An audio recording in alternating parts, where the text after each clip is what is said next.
Hello students, এই Moumita ma'am. আশা করি তোমরা সকলেই খুব ভালো আছো। Welcome back to our channel. আজকে আমি তোমাদের 5th সেমিস্টার মেজর পলিটিক্যাল সায়েন্সের পেপার 9 থেকে ভূ রাজনীতি এবং ভূ অর্থনীতির যে সংমিশ্রণ এর উপরে আজকের ক্লাসটা নেব। চলো দেরি না করে শুরু করে দিই আজকের ক্লাসটা। দেখো, এটা বর্তমান হবে। হ্যাঁ, বর্তমান বিশ্বে ভূ রাজনীতি যেটাকে জিওপলিটিক্স বলা হয় এবং ভূ অর্থনীতি যেটাকে জিও ইকোনমিক্স বলা হয়, এই দুটি পরস্পর সম্পর্কিত দুটি গুরুত্বপূর্ণ ক্ষেত্র হয়ে উঠেছে। আগে এগুলি পৃথকভাবে বিবেচিত হতো। ভূ রাজনীতি বলতে দেখো মূলত শক্তি এবং কূটনৈতিক সম্পর্ক নিয়ন্ত্রণে কেন্দ্রিত, আর ভূ অর্থনীতি হচ্ছে অর্থনৈতিক স্বার্থ এবং বাণিজ্য নীতিতে। মানে এই যে জিও পলিটিক্স আর জিও ইকোনমিক্স, এই দুটোর কনসেপ্টটা কিন্তু আগে ছিল আলাদা। যেখানে জিও পলিটিক্স বা ভূ রাজনীতি শুধুমাত্র শক্তি এবং কূটনৈতিক সম্পর্ক নিয়ন্ত্রণের মধ্যে সীমাবদ্ধ ছিল, এবং জিও ইকোনমিক্স বা ভূ অর্থনীতি এটা কিন্তু অর্থনৈতিক স্বার্থ এবং বাণিজ্য নীতির মধ্যে সীমাবদ্ধ ছিল। ঠিক আছে, কিন্তু আধুনিক যুগে বা মানে আধুনিক যে আর কি পলিটিক্স আমরা বলবো, যে এই দুটি কনসেপ্ট কিন্তু একে অপরের সঙ্গে গভীরভাবে সংমিশ্রিত হয়েছে। কিভাবে? দেখো, উদাহরণস্বরূপ বলা যায় যে চীন এবং রাশিয়ার মতো দেশগুলি কিন্তু অর্থনৈতিক সহায়তা, প্রযুক্তি বিনিয়োগ এবং শক্তি সরবরাহের মাধ্যমে রাজনৈতিক প্রভাব বিস্তার করে, তাই না? দেখো, চীন একটা শক্তিশালী দেশ, রাশিয়া একটা পাওয়ারফুল দেশ। তো এরা কি করছে? এরা বিশ্বের বাকি দেশগুলোকে আর্থিক সহায়তা দিচ্ছে এবং প্রযুক্তিগত সাহায্য করছে, বিনিয়োগ করছে। এইভাবে তারা কি করছে? তারা বিশ্বের বিভিন্ন দেশগুলির মধ্যে নিজেদের রাজনৈতিক শক্তির কিন্তু প্রভাবটা বিস্তার করছে। আবার দেখো, ভারতের ক্ষেত্রে ভারতের যে নেইবারহুড ফার্স্ট নীতি রয়েছে, এই নীতিও কিন্তু রাজনৈতিক প্রভাব এবং অর্থনৈতিক পারস্পরিক নির্ভরতার মধ্য দিয়ে আঞ্চলিক স্থিতিশীলতা গঠনের চেষ্টা করছে। মানে দেখো, জিওপলিটিক্সকে যেখানে নিজস্ব শক্তি প্রয়োগ করে হচ্ছে বাকি দেশগুলোর মধ্যে নিজের প্রভাব, রাজনৈতিক প্রভাব বিস্তার করা। আর ভূ অর্থনীতি মানে কি? যেখানে অর্থনৈতিক সাহায্যের মাধ্যমে বা অর্থনৈতিক শক্তি প্রয়োগ করে কিন্তু প্রভাব বিস্তার করা। এবার এই দুটো কিন্তু মার্চ করে দেওয়া হচ্ছে, যেখানে চীন, রাশিয়ার মতো দেশগুলি কি করছে? তারা অবশ্যই শক্তি তো সরবরাহ করছে, তারা সেই সাথে শক্তি প্রদর্শন করছে এবং তারা আর্থিক সাহায্যও কিন্তু করছে। দুভাবে তারা কিন্তু বিশ্ব দরবারে নিজের যে রাজনৈতিক প্রভাব সেটাকে বিস্তার করছে ধীরে ধীরে।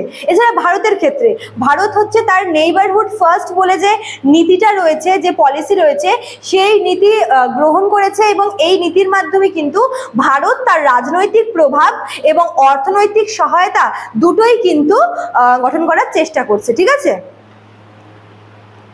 আচ্ছা, এবার দেখো কি বলেছে ভূ অর্থনীতি।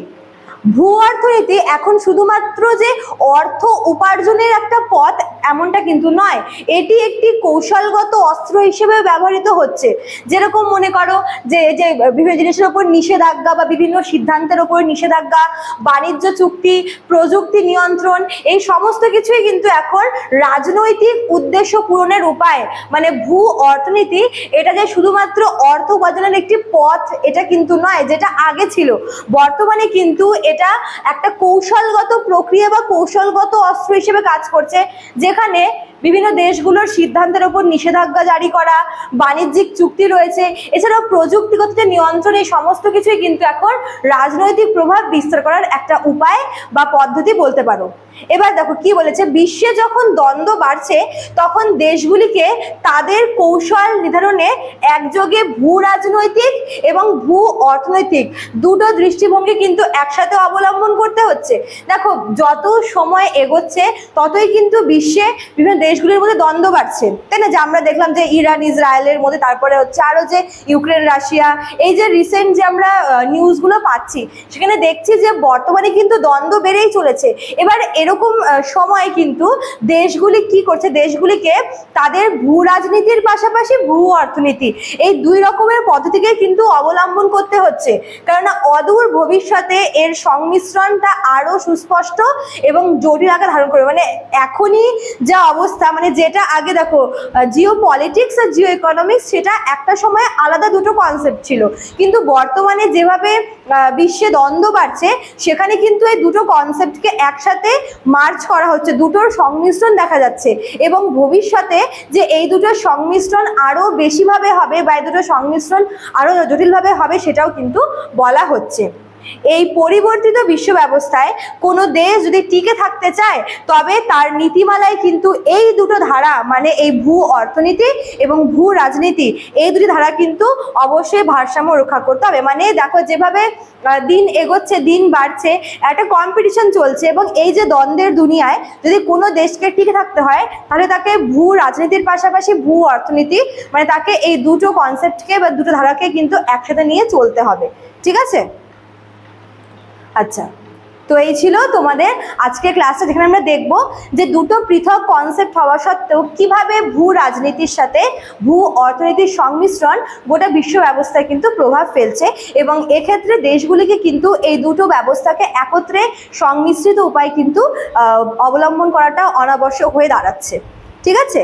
আচ্ছা, তো ক্লাসটা শেষ করার আগে তোমাদের আমি বলে রাখতে চাই, যারা আমাদের কাছে অনলাইনে পড়তে চাইছো এই সেমিস্টারে, তারা এখানে দেওয়া নাম্বার দুটোর মধ্যে কোনটা নাম্বারে আমাদের সঙ্গে যোগাযোগ করে নিতে পারো। এছাড়া তোদের এখানে কোর্স ফি দেওয়া আছে, তোমাদের 5th সেমিস্টারের কোর্স ফি কিন্তু 4th সেমিস্টারের মতোই 1199 টাকা। ঠিক আছে? তো যারা আমাদের কাছে অনলাইনে পড়তে চাইছো তারা কিন্তু দেরি না করে এর মধ্যে আমাদের সঙ্গে যোগাযোগ করে নাও। তোমাদের অবশ্যই সোমবার থেকে শনিবারের মধ্যে যোগাযোগ করতে হবে, কেননা সানডে হচ্ছে আমাদের অফিসিয়াল ছুটি। চলো, আজকে এতটুকুই থাকলো, দেখা হচ্ছে নেক্সট ক্লাসে। Thank you.